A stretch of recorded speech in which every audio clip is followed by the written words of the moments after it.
My name is Liz James. I live in Saskatoon, Saskatchewan with my youngest son. The rest of them are grown. My my experiences with polyamory go back a long ways to when I was a high school student. I was married for 18 years in a relationship that some people would consider polyamorous and others wouldn't. It sort of depends on your worldview. Um, when we first became involved, my husband was already married, and he was married to a woman who was very severely schizophrenic, so was institutionalized for many, many years. And she believed that if she got a divorce, she would go to hell. And so I said during our courting phase, a legal marriage isn't important to me. So you can stay married to her and also be married to me, which fit with my values about inclusion, fit with his values of not leaving this person behind who was really important, fit with what was important to her. And so actually my process of discovering Unitarianism was looking for a place where we could have a ceremony to celebrate our union, because I assumed that no minister would want to touch that. And some people recommended the Unitarians. And it turned out they were really happy to celebrate that with us. And we didn't have to leave her behind in order for our new family to be marked as having value. So that was a really valuable experience to me. That relationship ended 3 or 4 years ago. And I am now in a relationship that is polyamorous, where we are not living together. I still live with my children. He lives in his own home. I would characterize us as primary partners, but we both date outside that relationship. I became a Unitarian Universalist because we are so big into the principle of spiritual consent that in church, you'll have the atheist beside the agnostic, beside the person who believes in angels, or the person who is an ardent Christian. You'll have all these people together, and we embody this idea that we don't have to think alike. We don't have the same needs. We don't have the same drives, and we don't have the same practices in our lives. And because of that, we work really hard around consent. So we say, if we're going to do this deep ritual, it's going to feel super weird to some of you. So you may not come, or you may sit out, or you might do whatever. Or if we just stick at a very surface level, there'll be people who will be missing a certain spiritual element. So we look for ways that everybody's needs can be met. And I feel the same way about sexuality, that we're not all the same, and about love and relationships. And Unitarian Universalism has always been a place where they've said love makes a family, and whoever you are, as long as it's whoever you are, as long as it's consent-based and joyful, you're welcome here. And so to me, polyamory is an expression of those UU values. The principle that I've always used is I don't share to my children about my sex life, but I do share to my children about my values. So when I was a kid, I have reason to believe that my parents had some level of relaxedness. I don't know anything about that part of their life. And if I did, I wouldn't talk about it, because that's theirs to talk about. But they taught us early on about openness and connection. And I learned about jealousy in a different way than most people would learn about jealousy. And so I grew into an adult who, if my parents had been polyamorous, it wouldn't have been a big deal. It's just never come up. And so I use that principle in raising my own children. So I expose them to lots of examples of polyamory. I talk about how polyamory is okay when they were young. Now they know that both John and I date, because they're old enough that that's a piece of information that would be age appropriate. But the principle that I always had when they were little is, of course, you don't share about your sex life with your children. You don't do that when you're monogamous either. You don't give them a list of things you do and when and blah, blah, blah. But you share with them the values that families come in all different shapes and sizes. And there's sex is whatever people find consensual and joyful. I think the biggest thing is that people way overestimate the sex part and way underestimate the coordinating and relationships part when they think about polyamory. I think there is, even when I think back to being a child in the 80s and the gay community was starting to say, this is who we are and what we do. When someone said, I'm gay, people started imagining gay sex right away. And if someone says, I'm heterosexually married, you don't start thinking about heterosexual sex. You just think about their relationship.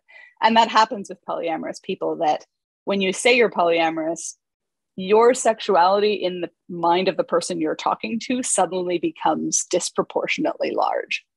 So that's not exactly a misconception. It's just a way of prioritizing and thinking about things that sometimes gets in the way.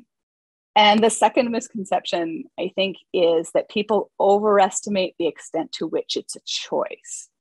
So I think you absolutely can choose to live polyamorously or live monogamously. I lived monogamously for many years in my marriage relationship, with the exception of this outside of the two-wife part. That sounds strange to say. But I have lived monogamously before and it hasn't been a problem. But my identity has still been polyamorous. So I would liken that to, I'm a bisexual person. I date both men and women. I have lived as a straight woman. I could live as a gay woman, but I would still be a bisexual. And so I think people, when they first discover it, they think, oh, well, that's just someone who cheats and wants it to be okay. Wouldn't we all sleep with lots of people if we could? But that's not actually true. If you ask people, would you be dating a whole bunch of people? Most people will say, no, I love my marriage. I love going home to this person. The dating scene is scary and awful, right? So it's sort of like when politicians say, oh, if we allow gay sex, everyone will be gay. And you think, would they though? And I really do think it's not the case that everyone would do this if there weren't constraints forcing people to be monogamous. I really think there's this huge spectrum. And people sometimes think of it as, oh, we would all do that if we were allowed. We need to have these constraints in place. And I don't think that's at all true. And I want to be really cautious saying that, because it sounds like I'm saying being gay is a choice, which I don't think that at all. I think that for me personally, I could live as one or the other. Clearly, there are many gay people who, while they could live straight, it would be a horrible life filled with misery every moment. So I am not trying to diminish the extent to which being gay is not a choice for a lot of people. What I am trying to say is that there is a spectrum within that. And there's a spectrum within that for polyamorous people too. There are people whose openness is absolutely a choice, and there's people for whom it's a more core part of their identity. My experiences have been really positive within a UU context. Not that there aren't people who have a lot of concerns, I suspect, but people are really generally pretty good about knowing which concerns are theirs to manage and which concerns they would bring to me. So I don't get any direct, you're living in sin, what a terrible thing. I think our OWL education, or our whole life sexuality, has really helped with people thinking that way, as have the welcoming congregation things, which don't deal with polyamory directly, but they do deal with the idea that whatever consenting adults want to do is a good thing. And so I think that has created a really mature set of values within Unitarian Universalists. So I have been very lucky. That said, I'm very lucky because of the nature of my work. So the UU religious professionals I know who are polyamorous, ministers, DREs, especially because they're dealing with children, people who I know who are active in politics. There are all these different arenas where people have to choose between being authentic or facing serious career consequences or consequences in their personal life and their community. So I have been very lucky, and my experience is not typical. 10% of the population, as best we can tell, is in some form of open relationship. And anecdotally, because I am open, people come and talk to me, I'm open about my experience. Anecdotally, I would say it's significantly higher than that in UU congregations. So at least 10% of your congregants are polyamorous or open in some way. And if they haven't been open in your congregation and they haven't been open to you, it's because they feel that they can't. And so even mentioning polyamory from the pulpit, so when you say, we welcome you as you are, whomever you love, whatever you believe, you can add whatever your family constellation. You don't have to add it every time. I realize we don't want to start our worship services with 3 minutes of disclaimers, which sometimes we lean towards doing. You don't have to do it every time, but if you mention it even once, they all hear. It's just like in the 80s, if you mention something about homosexuality being okay, that 12-year-old gay kid in the pulpit would perk up and hear it, and they will never forget that you said that. And so we tend to think as Unitarian Universalists, oh, I want to be sure never to say the wrong thing. So you might think, oh gosh, now I have to never have language that excludes polyamorous people. Of course, it would be lovely if we lived in that world, but it's just sometimes too hard to expand everything to everyone when that's not the central core of the thing that you're trying to say, or you might be worried you might say something wrong. It doesn't count nearly so much what you sometimes leave out or say wrong as the thing that you put in sometimes. So adding it where it's applied. So you're talking about Mother's Day and different family constellations, and you say divorces and joined families, the same way we use language for families where there's a step parent or all different kinds of constellations. And including polyamory in there from time to time makes a massive difference to the polyamorous people that are in your pews.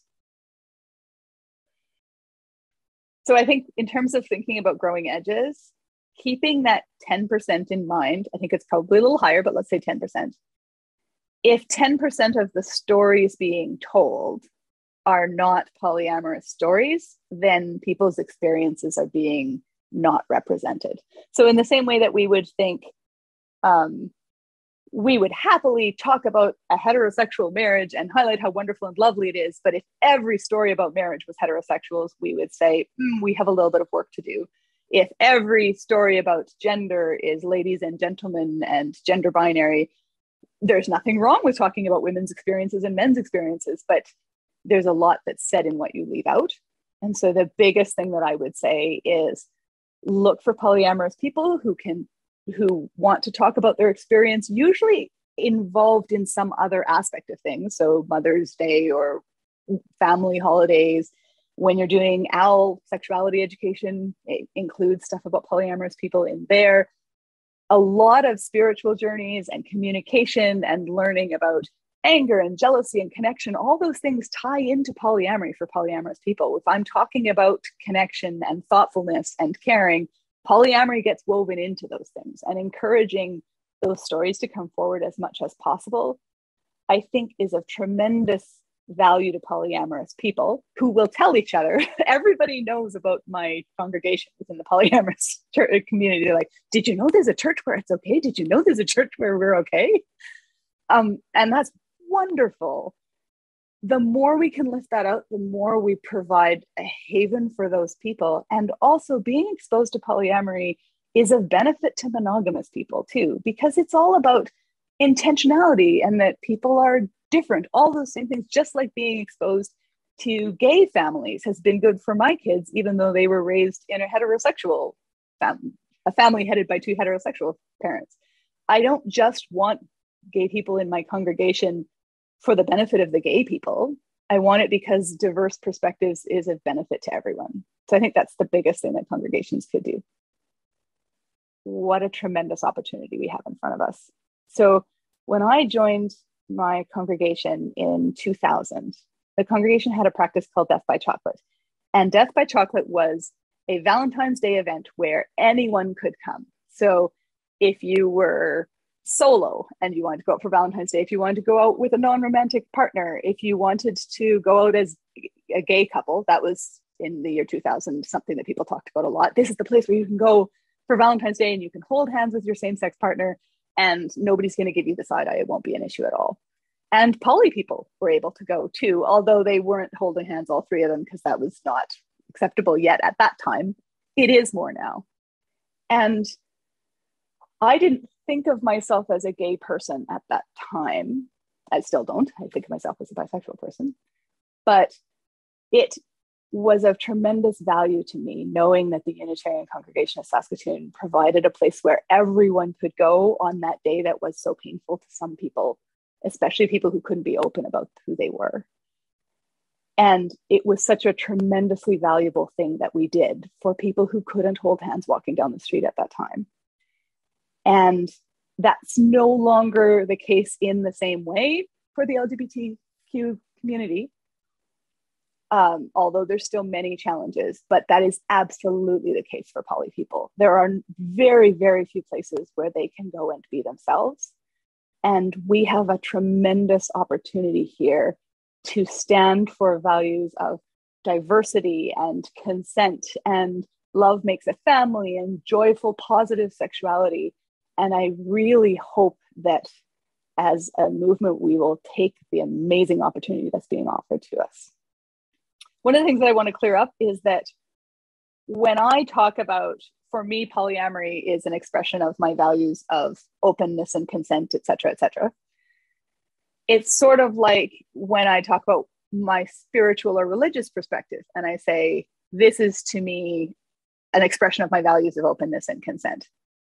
part of expressing that values is that the perspective of the person in the pew beside me might be totally different. And so their belief of God around theism and all those things might be absolutely different from mine. And it is an expression of my values that we are both sitting there together. And so I think sometimes, particularly monogamous people, when they hear polyamorous people talk about how, this is an expression of each person's body is their own, or this is how I manage consent or whatever, it is easy to hear like they might be talking about your story. And that's not what I am saying at all. I don't believe that there's a journey to polyamory that people are all on. There are some people who do see it that way. I don't. I see it as we all fall in different places on the spectrum. And the fact that we share community where we have all these different religious views, all these different family constellations, and all these different expressions of gender and sexuality, and hopefully someday lots of different expressions of culture. I think that in itself is the expression of values. And so I just wanted to clarify, I really hope no one hears my saying, this is me expressing my UU values as that I would think someone else should express UU values in a similar way. It's that very diversity that I think is so exciting.